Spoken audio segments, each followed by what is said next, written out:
Hai Slur, Wilujeng Sumping di channel Mamang Story. Setelah sekian purnama, akhirnya kita kembali lagi ke segmen zaman alias jadul mantul. Di zaman kali ini, Mamang akan bawakan sebuah film yang berjudul Malam Suro di Rumah Darmo. Film ini secara garis besar mengangkat cerita sebuah urban legend paling tersohor di Surabaya, Rumah Hantu Darmo atau lebih akrab disebut RHD.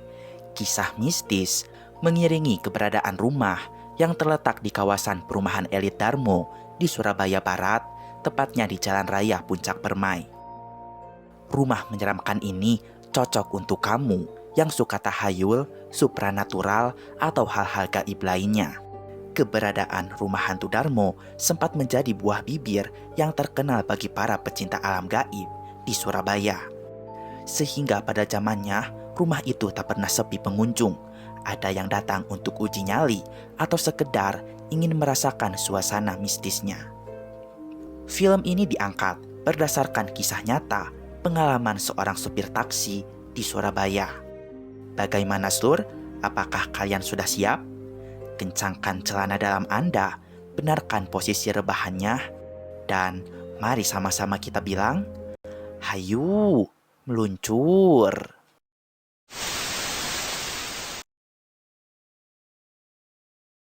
Film dibuka dengan seorang supir taksi bernama Dimas. Ketika itu, ia melihat Tia istrinya sudah ada di rumah sakit. Ia tengah bersedih karena sang ayah dinyatakan gagal jantung. Tidak ada pilihan lain demi keselamatan nyawanya. Sang ayah harus segera melakukan tindakan operasi transplantasi jantung. Pak Haryo harus segera operasi bypass jantung untuk bisa mempertahankan hidupnya. Operasi ini harus segera dilakukan 1-2 hari ke depan. Jika tidak dilakukan, maka pihak rumah sakit tidak bisa berupaya apa-apa. Operasi ini tentunya perlu biaya besar. Sebenarnya dia punya uang tabungan. Awalnya uang itu akan dipakai DP rumah. Namun karena darurat, terpaksa uang tersebut dibayarkan untuk biaya operasi. Dimas pun narik taksi dari siang sampai malam. Ketika tengah malam, Dimas kebelet. Ia keluar dari mobil, lalu kencing di dekat rumah Darmo. Lagi ngapain, Mas?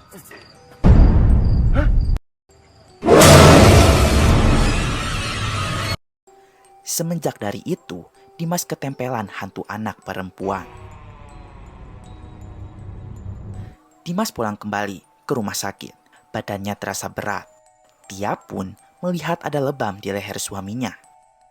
Ketika itu, Dimas belum memikirkan hal-hal yang aneh. Keesokan harinya, Dimas narik lagi buat nambahin biaya operasi. Tapi sayangnya, di hari itu sepi penumpang. Alhasil, ia dimarahi oleh atasannya karena setorannya sedikit. Dimas diancam akan dipecat jika akhir bulan setorannya tidak mencapai target. Kamu harus mengejar setoran ini. Saya nggak mau tahu. Setelah mereka semua keluar dari ruangan, sosok hantu anak perempuan itu mengambil banyak uang dari laci meja.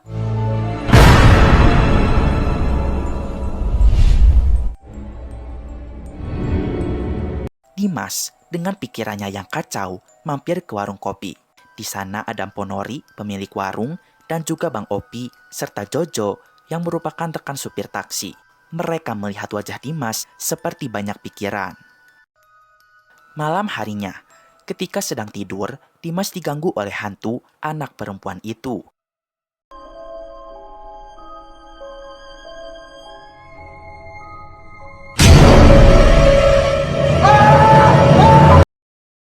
Awalnya, Dimas kira itu halusinasi. Namun tak lama kemudian, ia terlempar dari kursi. Hari pun berganti menjadi pagi. Dimas melihat istrinya sedih di meja administrasi. Ia bersedih dikarenakan rumah sakit meminta deposit sebesar 16 juta. Tabungan ayah sudah habis terkuras. Sementara tabungan mereka tinggal 10 juta lagi. Dimas pun berusaha menenangkan istrinya itu. Ia berkata, di setiap kesulitan pasti akan ada kemudahan. Tidak putus harapan, Dimas terus narik taksi untuk menambahkan kekurangan biaya rumah sakit. Namun sayangnya, orderan selalu saja sepi. Ketika malam hari, Dimas yang lelah melipir ke pinggir jalan.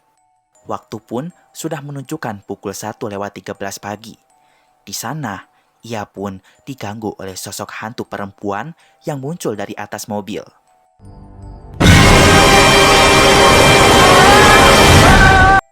Tak lama dari itu, datanglah dua orang perempuan menghampirinya. Kedua perempuan itu terpana dengan Dimas. Mbak mau naik taksi saya? Enggak, kita berdua mau ke hati kamu. Dimas kebingungan dengan maksud kedua perempuan itu. Namun, jika mereka ingin naik taksi, akan ia antarkan. Kedua perempuan itu pun ingin diantarkan ke Jalan Darmo. Kalau mau saya antar, ayo silakan naik taksi saya. Oke, Jalan Darmo, Bang. Dimas agak sedikit malas karena bayaran taksi ke Jalan Darmo hanya dapat 20.000. Udah, nanti kita lebihin ongkosnya. Akhirnya Dimas pun mengantarkan mereka.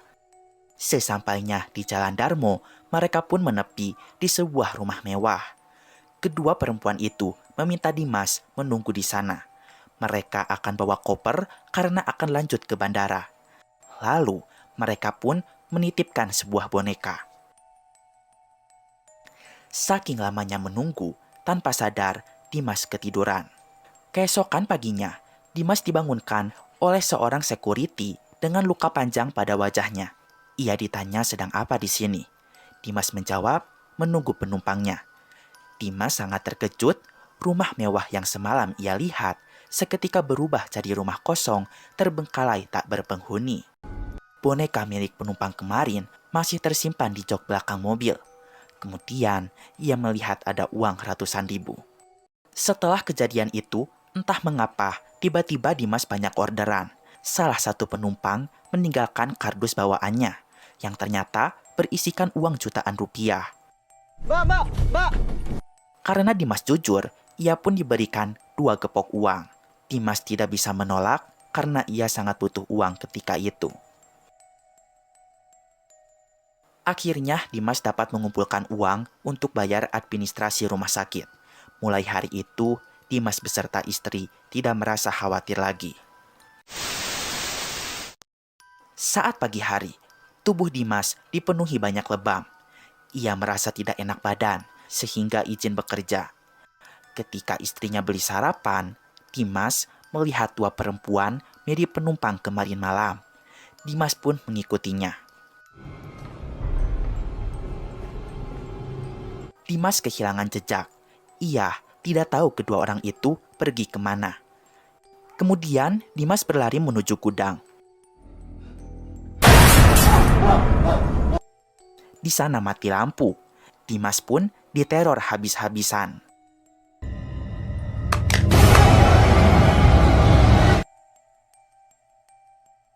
Akhirnya, Dimas bertemu dengan 2 perempuan itu. Ia bertanya, mereka penumpang kemarin malam kan? Seketika, kedua perempuan itu berubah jadi curi.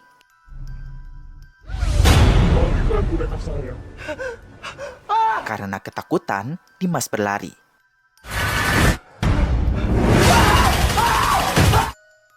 Di lorong rumah sakit, tubuhnya seketika kaku, seperti ada yang menahannya. Dimas berujung diserang hingga tubuhnya diseret. Dimas tersadar di keesokan harinya karena dibangunkan oleh Bang Opi.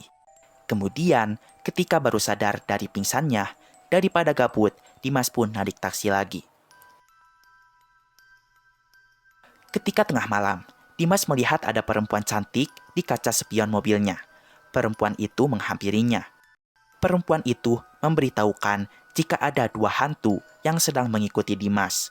Ada 2 roh santet yang mengikuti kamu. Dimas tentu ketakutan. Ia bertanya apa yang sebenarnya terjadi kepadanya. Perempuan itu menyarankan agar besok berpuasa. Dimas akan menemukan jawabannya saat waktu berbuka. Lalu, jika butuh bantuan, bisa datang ke alamatnya yang tertera pada kartu namanya.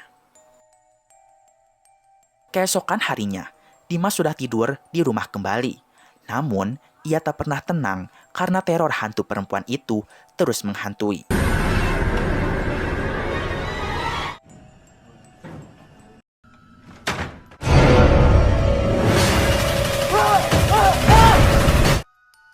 Dimas terkejut melihat hantu itu di atas lemari. Dia masuk ke dalam kamar karena mendengar teriakan suaminya. Dimas berkata tidak ada apa-apa. Dia sudah membeli makanan. Nanti sebelum berangkat bekerja, Dimas ambil saja di dapur. Aku puasa sayang. Ya udah nanti kamu angetin buat buka ya. Ternyata hari ini Dimas berpuasa. Dia pun pamit pergi ke rumah sakit karena ayahnya sudah selesai operasi. Dan hari ini pindah ke ruang rawat inap. Mulai besok lusa, ayah sudah bisa rawat jalan di rumah.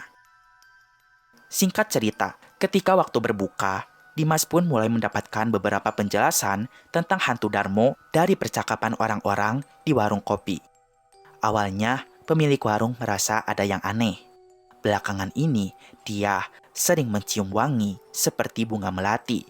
Tapi terkadang bau amis seperti darah. Wangi banget. Bau bunga melati. Tante sih masih mending, cuman ngendus doang. Saya mah ngeliat. Selain itu, Pak Opi Kumis akhirnya mengaku pernah diteror hantu perempuan ketika narik taksi pakai mobilnya si Dimas. Dimas terkejut mendengar semua itu. Ia berkata, belakangan ini ia pun mengalami hal-hal aneh. Belakangan ini saya juga ngerasain hal-hal yang aneh kayak gitu. Kemudian, Bang Opi bertanya, apakah Dimas pernah mengantar penumpang ke Jalan Darmo? Dimas berkata, pernah, ketika malam Jumat kemarin. Bang Opi serta pemilik warung curiga jika Dimas sudah terkena penglaris setan. Sampean udah pernah nganter penumpang ke Jalan Darmo ndak? Pas malam Jumat. Malam Jumat ke Milon. Kliwon. Hah? Mendengar itu, Dimas segera menuju alamat rumah perempuan Cenayang kemarin malam. Ia berniat meminta bantuan. Sesampainya di sana, Cenayang tahu Dimas akan datang ke rumahnya. Perempuan Cenayang itu bercerita, jika dulu ada banyak orang kaya di Jalan Darmo, tapi kekayaan mereka dihasilkan dari pesugihan dengan syarat harus memberikan tumbal. Suatu hari, sebuah keluarga memutuskan untuk berhenti karena merasa sudah cukup kaya. Mereka pun berniat melarikan diri melalui via laut dengan menaiki kapal. Oleh karena itulah, jin, setan, dedemit menjadi marah. Keluarga itu pun mengalami musibah saat menaiki kapalnya. Mereka semua tenggelam ke dasar laut. Oleh karena itu, rumah mereka pun menjadi kosong lalu berujung terbengkalai. Singkat cerita, ada seorang pengusaha yang sedang cari rumah. Menurut penglihatannya, rumah Darmo penuh dengan hoki alias keberuntungan, sehingga ia membeli rumah terbengkalai itu. Singkatnya, rumah itu mulai terurus dan tampak bagus kembali. Di rumah itu, sang pengusaha ditemani oleh pacar dan juga adik perempuannya. Suatu hari, pengusaha itu kalah main judi. Ia jadi banyak hutang. Karena tidak mampu membayar, pacar dan adiknya pun menjadi taruhan. Saat itu, mereka berdua baru saja turun dari taksi. Berniat ingin mengambil koper saja karena akan lanjut ke bandara. Dan salah satunya menyimpan boneka kesayangannya di mobil taksi tersebut. Sayangnya, di dalam rumah sudah ada para penagih hutang. Karena tidak mampu membayar, kedua gadis itu langsung dibantai secara keji.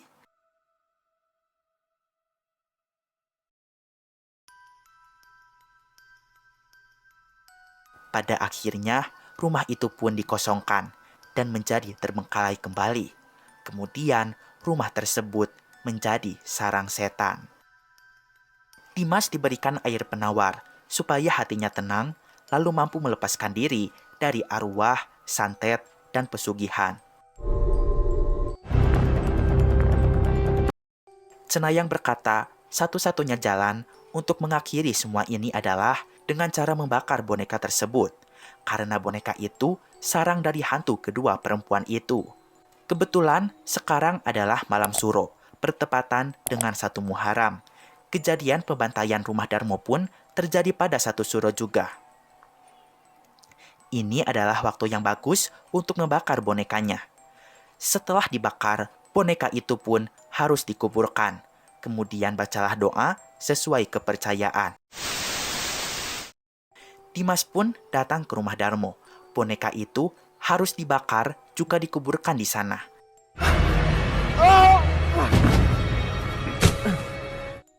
Ternyata benar, teror semakin menjadi-jadi, bahkan mengancam nyawa.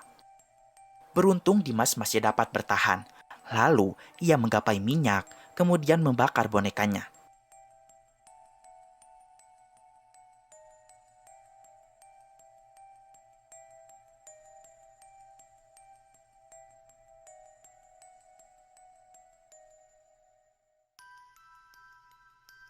Dimas pun sempat tak sadarkan diri. Dimas tersadar di keesokan paginya.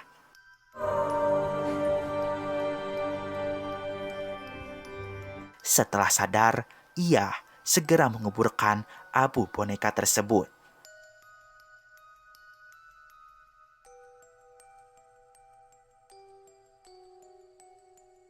Setelah itu, teror berakhir, lalu Dimas pulang kembali ke rumahnya. Dan film pun selesai.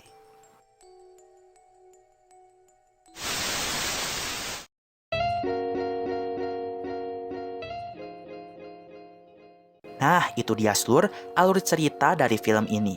Gila, make up hantu di film ini serem banget ya seluruh. Tapi minusnya, sound efek film terlalu besar, sehingga membuat telinga terasa kurang nyaman. BTW, orang Surabaya mana nih? Apakah kalian pernah datang ke rumah Darmo? Tolong share pengalamannya ya, biar kita semua bisa merinding bareng-bareng baca pengalaman seram kalian. Segitu dulu aja video Mamang kali ini. Keep enjoy and see you.